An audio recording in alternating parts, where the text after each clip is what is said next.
Your Super Chexx game will be shipped in 2 large boxes strapped to a pallet for safe transport. These boxes are designed to protect the game during transport, but if you notice any visible freight damage, it is important to inspect the game with the delivery driver. If the actual game has been damaged, you will need to fill a freight damage claim while the driver is on location. Our ICE staff will work with the freight company to have any damaged game replaced at no additional cost to the customer. Once you have the boxes in your driveway or garage, you can use a knife or scissors to cut open the boxes. Remove the plastic base from the box for transport through doorways.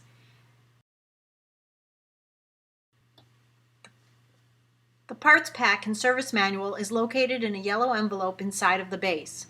The base is a 35-inch square at the bottom, but if you lift and angle the unit, it can be swung through a 32-inch door opening. Movement through doorways less than 32 inches will require ordering the split base option. There is a second video showing the assembly required with the split base option. Here's a quick look at the parts pack. It includes your manual and the pieces you will need to assemble your game. Once you've removed the parts pack, you can position the base where you want the game.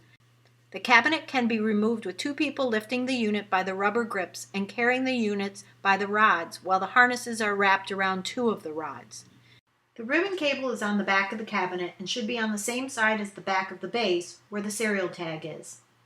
Do not worry about damage to the rods, they are designed for lifting. Place the top cabinet at an angle across the base of the game, or rest on a garbage can or table, so you can have access to the main board.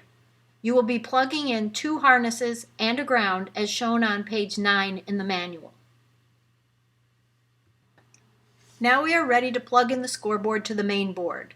The orange ribbon connector goes in the 9-pin connector at the edge of the board. The wires should face away from the power supply. It should not be forced into the slot and can simply be flipped if it is not going in easily. The white 15-pin connector snaps in at the other corner of the board, and the green ground wire plugs into the metal support on the wing nut.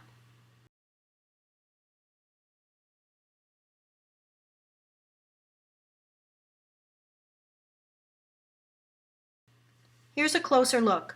The orange ribbon connector goes in the 9-pin connector at the edge of the board. The wires should face away from the power supply.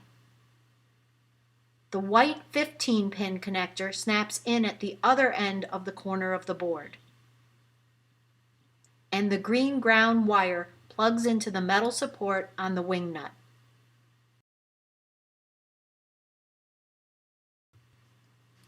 You can now straighten out the cabinet and line up the 4 holes in the base with the top cabinet. Using the Allen bolts, washers, and T-handle wrench from the parts kit, you now secure the cabinet by tightening all 4 bolts.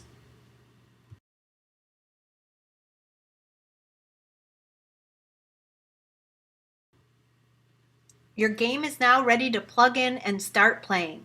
The game is set on free play, and the red boo buttons will start play.